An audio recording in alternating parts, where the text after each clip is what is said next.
Bravo. Ay, profe, encima que me duele la cabeza, me quiere dar un infarto. No, pensé que no se escuchaba, pero era yo. Sí, perdón, estabas diciendo los Bueno, dos incisos.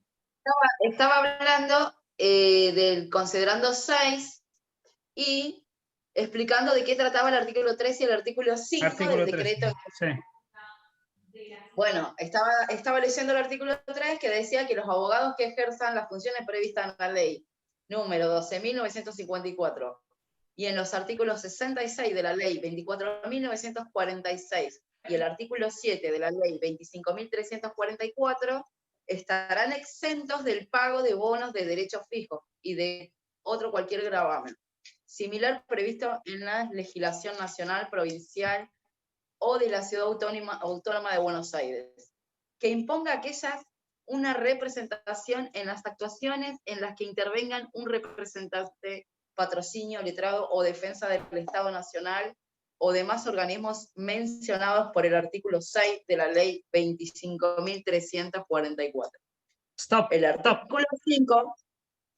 Una aclaración. El bono de derecho fijo es un bono que tiene que pagar todo abogado y abogada que va a iniciar una causa o que va a tener una participación, puede ser que responda una demanda. Para presentar el escrito tengo que acompañar el bono de ley, bono de derecho, como dijimos, lo que es el derecho fijo. De derecho fijo, no me salía.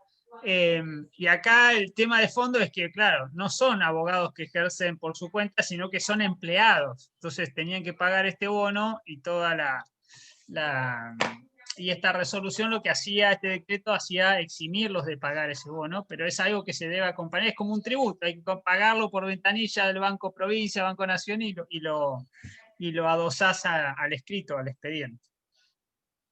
Claro, y yo algo, en particular... antes que avances, me quedó algo, porque en el considerando anterior, en el quinto, la Corte va a decir, el Estado me argumentó dos cosas, zona de reserva de ley, perdón, zona de reserva de la administración y las facultades delegadas. Y lo que dicen en considerando 5 es, son inconsistentes esas argumentaciones. Y la Corte echa por tierra ese camino argumental que había intentado el Estado. Y en el considerando 6, como decís, empieza a dar todos los argumentos propios de la Corte. de los puntos federales. ¿Qué dice en el considerando 8 y 9? Bueno, yo destaqué algunos de los considerandos y bueno, tengo que buscar el 8. El 8 no lo había puesto. Bueno, no, entonces seguí con tu construcción. Después, en todo caso, volvemos.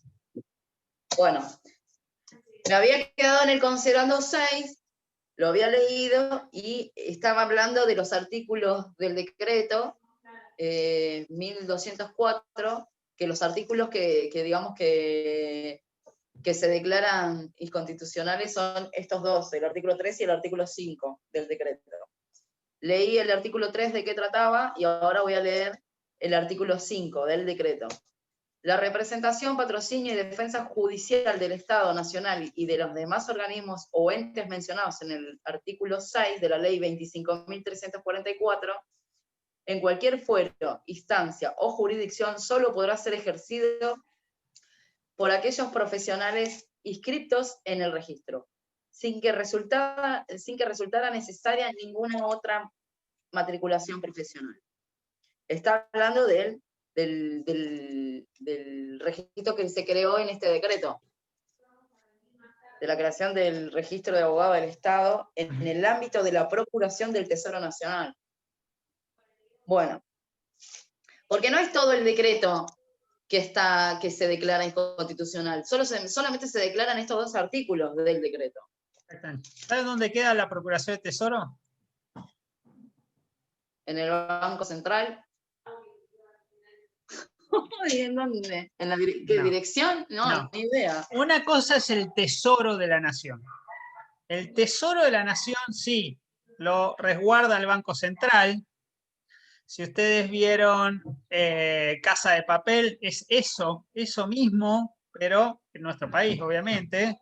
Eso es el tesoro donde se acuña moneda, moneda de curso legal, y donde están las reservas, que es lo más importante. Pero esto es la procuración del tesoro. ¿Sí? Procurar es lo mismo que abogar, ¿sí? Los abogados del tesoro. El tesoro es del fisco del Estado Nacional.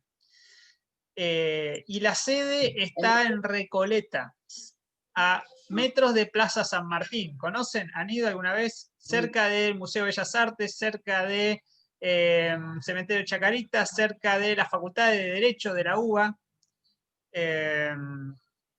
Por ahí está la procuración del tesoro. Simplemente para que tengan el dato. Bien, ¿qué más? Bueno, retomo el considerando 7, que hay poderosas razones que refutan la tesis sostenida por parte recurrente de los artículos 3 y 5 del decreto 1204. Se refieren a una materia cuya regulación es una facultad propia y exclusiva del presidente de la Nación. La primera razón es que en el ejercicio de la abogacía ha sido regulada por el Congreso de los orígenes mismos de la organización nacional. El presidente Urquiza estableció algunas condiciones para el ejercicio de la abogacía a falta de una ley nacional. Lo hizo con calidad de dar cuenta al Congreso Federal. Este fue un decreto el 15 de septiembre de 1854. Órgano que dictó ley número 23, aprobado por un acto presidencial. Hasta el momento se dice que hay 7 leyes que estuvieron regulando este tema. En la ley 43, artículo 5 y 6, se refieren a los abogados que serán admitidos por los tribunales federales y los procuradores fiscales, que pueden designar el Poder Ejecutivo. La ley 3.367, sobre la representación del Fisco Nacional, la ley 10.996, sobre el ejercicio de la procuración de la capital ante la justicia federal, la ley 12.954, de la creación del Cuerpo de Abogados del Estado, y los decretos, leyes de facto. La ley 1.700.516, sobre la representación judicial del Estado. La ley 19.648, de la creación del Foro de Abogados de la Ciudad de Buenos Aires, y la ley 22.192, que reemplazó a la anterior y fijó un nuevo régimen para el ejercicio de la abogacía y procuración. Las leyes que han establecido para desempeñar de los abogados del Estado no han sido cuestionadas por invadir una esfera de reserva del Poder Ejecutivo, sino que, por el contrario, la ley sancionada por el Congreso, bajo el número 12.954, fue invocada por una demanda en su favor, ni poniendo en tela de juicio la constitucionalidad de la ley 23.187. Por último, la ley 23.187, que no hace una distinción pretendida por la recurrente entre los abogados del Estado y los abogados privados, desde su sanción en 1985. Paola, un dato por todo este recorrido normativo que hiciste.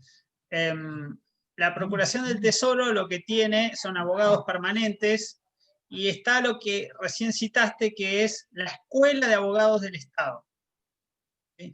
La Escuela de Abogados del Estado es un centro para la formación de los abogados públicos.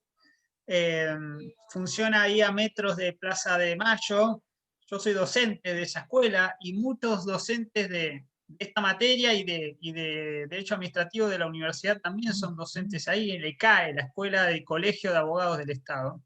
Y es un buen lugar, si les interesa la abogacía pública, para formarse, ¿sí? Hay cursos gratuitos para los abogados que trabajan para las diferentes dependencias del Estado, hacen un congreso anual que vienen de todas las provincias, y es importante tenerlo en cuenta. Bien, ¿qué más? Bueno, Estaba hablando por último el tema del abogado público y el abogado privado, pues desde la sanción de 1985. Los abogados del Estado cumplieron con las obligaciones tanto de matricularse como de pagar el derecho fijo. Ambas circunstancias configuran una clara indicación de que para usar las mismas parte demandada. Las normas referidas a la colegiación, ay Dios mío, obligatoria en el ámbito de Capital Federal y el ejercicio del poder de la policía profesional por parte de la entidad accionante. Ley número 23.187. Proyectaban sus efectos sobre los abogados integrantes del cuerpo. Una aclaración que no sé si todos lo tendrán en claro. ¿Qué se necesita para ser abogado? Abogada. Primero la carrera, después la matrícula, para trabajar la matrícula, para ejercer. Bien. ¿Y qué es la matrícula? El registro del título, ¿no? Donde le dan un número. Espere que lo voy a consultar a Google un ratito. No, pensemos, no consultemos, pensemos, ¿qué es más importante? Yo estudio la carrera en un PAS y doy todas las materias, acredito y me recibo. Que valida la carrera. Que la matrícula es lo que vale, ¿no? Parezco que diga algo mímica. Yo me recibo, ustedes Sí. se van a recibir, van a ser abogadas y abogados, excelentes abogadas y abogados, les van a dar un título en mano y ese título no los habilita a hacer nada. Nada. ¿Sí? Más que dar clase en un secundario. Si ustedes quieren ejercer como abogados y abogadas, necesitan un paso más, que es sacar la matrícula. Y ahí hay que ver en qué jurisdicción van a ir a litigar. Puede ser jurisdicción federal, puede ser en la capital federal o puede ser en provincia. ¿Sí? Tenemos las tres. En cualquiera de las tres está la colegiación. ¿Sí? Los abogados se juntan en un club, que es el Colegio de Abogados, de capital, de provincia, de San Isidro, de donde fue. Y luego tengo que sacar la matrícula. La matrícula se saca en el Colegio de Abogados, pero porque es una delegación o una imputación de un poder que tiene el Estado. Recién Paola lo dijo, que es el poder de policía. Es un concepto, lo van a ver en derecho administrativo, ¿sí? Es restringir las libertades individuales, una facultad de restringir y regular los derechos que tiene el Estado. Una manifestación es esta.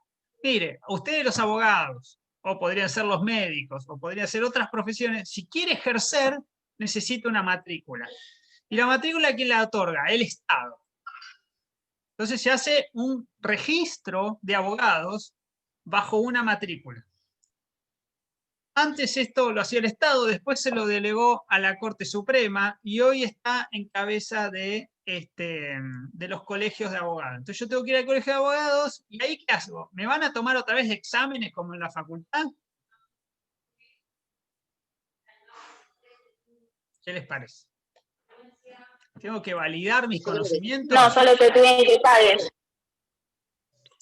Tenés que pagar, tenés que sacar un turno, tenés que llevar el título, alguna cosa más, por ahí te dan una charla, te dan un canapé y ahí sacás la matrícula y te dan la credencial. No la tengo acá, si no se la mostraría.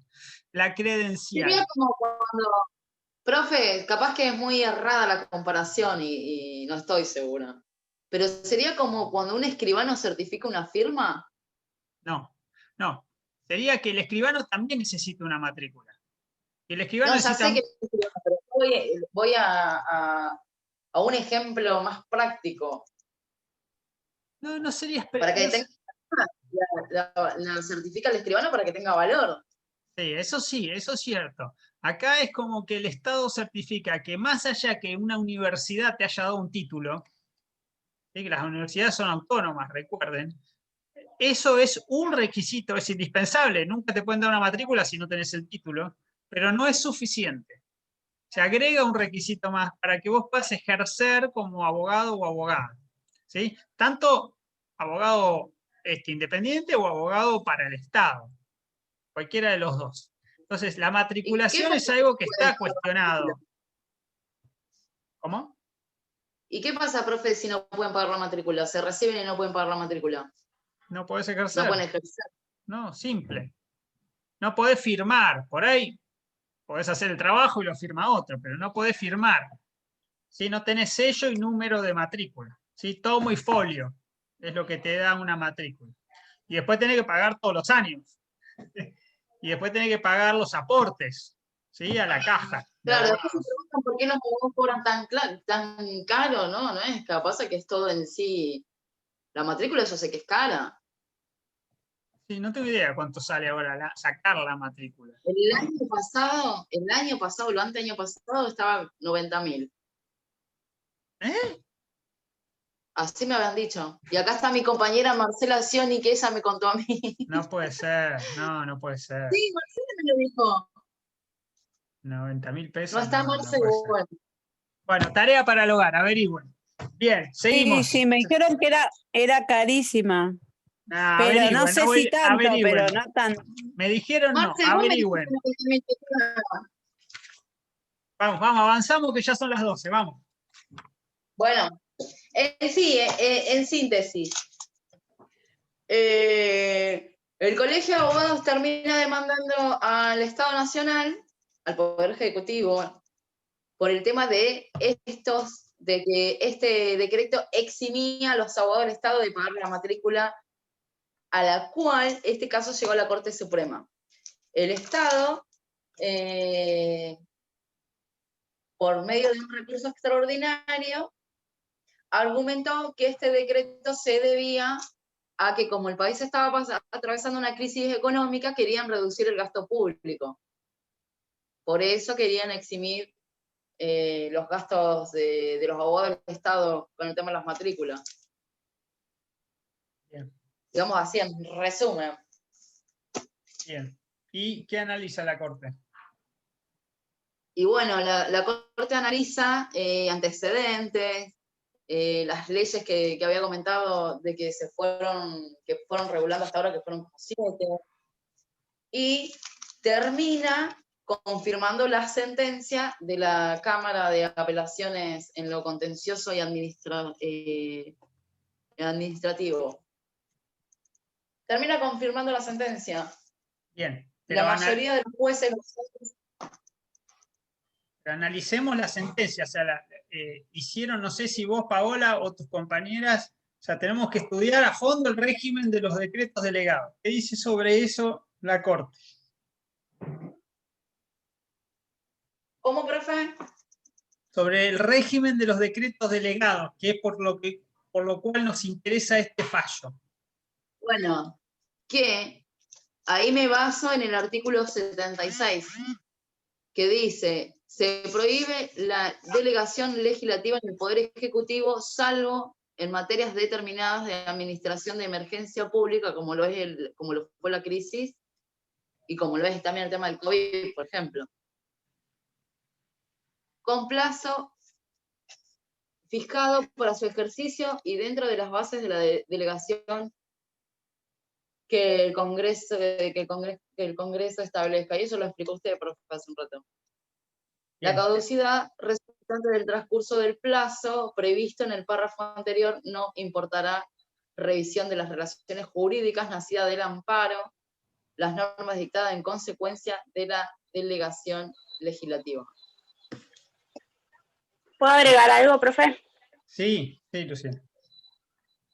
Creo que en lo que se basa más que nada la Corte es en el considerando 12, cuando habla sobre la intención primero en los considerandos anteriores habla de la intención del legislador en la reforma del 94 y que se basaron en la Constitución norteamericana, y que de ahí se desprenden dos características o dos sentidos que hacen a la limitación del decreto delegado. Que por un lado la delegación tiene que tener una base en una ley formal emitida por el Congreso, y que por otro lado esa base para la delegación no puede ser de un contenido difuso o que no tenga una interpretación más restrictiva, que debe ser más específica para que se pueda utilizar, porque si no van a adherir la mayoría de los decretos en inválidos o inconstitucionales. Muy bien, Lucía. Ese considerando es parte del holding. Pero vamos un poquito para atrás. ¿Tenés el texto ahí? Sí. Vamos a ir considerando 9. Bueno. Ya va. O el 8 primero, que es cortito. ¿El 8?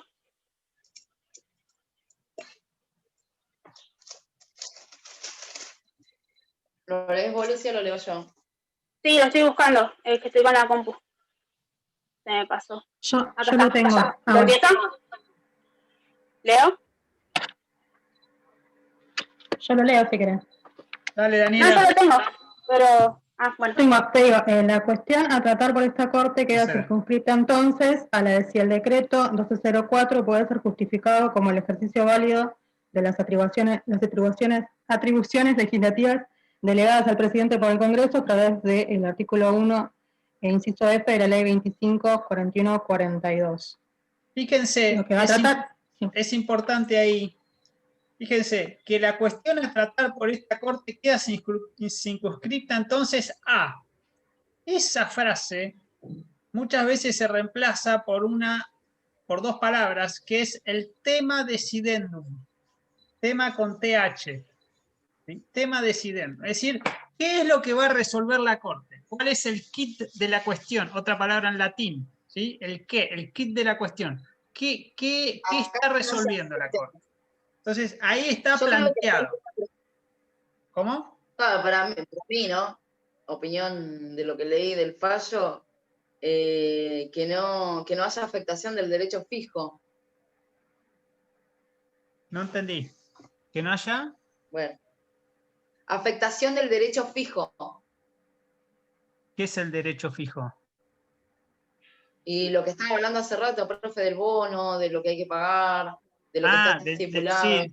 Del bono de ley, sí. Que sí, está bien, pero eso es como la instrumentación. Acá lo que el tema de fondo, más allá de si los abogados tienen que pagar o no el bono, el tema de fondo es si el Poder Ejecutivo... El decreto se adecua a la ley. Si el decreto se adecua a la ley delegante. Eso es exactamente, exactamente. Bien, dice, ejercicio válido de las atribuciones legislativas delegadas al presidente por el Congreso. Esa es la clave. Bien, vamos al 9. Dice yo lo tengo acá. Y dice que con un lenguaje firme y explícito, la Constitución Nacional prohíbe al presidente de la República, como regla general, emitir disposiciones de carácter legislativo, sea a iniciativa propia, según el artículo 99, inciso 3, párrafo 2, sea por virtud de la delegación que a su favor haga el Congreso, según el artículo 76, primera parte. Ambas cláusulas establecen también, luego de formular el principio, las condiciones o límites bajo los cuales ha de operar el caso excepcional en el que el presidente se encuentra habilitado para dictar decretos legislativos que, según sea, se denominan decretos de necesidad y urgencia o decretos que ejercen facultades delegadas, que sería, bueno, en este caso. Fíjense entonces, Daniela. ¿Este fallo de qué año es? 2008. 2008. ¿Y consumidores argentinos que vimos antes, de qué año es? 2002. 2010. 2010. 2010. O sea, este es previo a el de los DNU. Es decir, la Corte primero analizó los decretos delegados, o como dice ahí, que ejercen facultades delegadas, y después va a analizar el de los DNU. Pero en este, considerándolo, junta los dos. Es decir, se adelanta a consumidores argentinos en esto de establecer cuál es la regla. Entonces dice, ambos, y dice, con lenguaje firme y explícito, las dos cosas, dice, firme y explícito, la Corte prohíbe al presidente, como regla general, emitir disposiciones de carácter legislativo. Entonces, esa es la regla, que se aplica tanto a los delegados como al DNU. ¿Sí? Cita el 99.3 y el 76. O sea, es la misma regla en los dos casos. El problema está en que ambos casos traen excepciones, ¿sí? Pero no dejan de ser excepciones a una regla que la Corte quiere levantar, quiere darle entidad, ¿sí? Y dice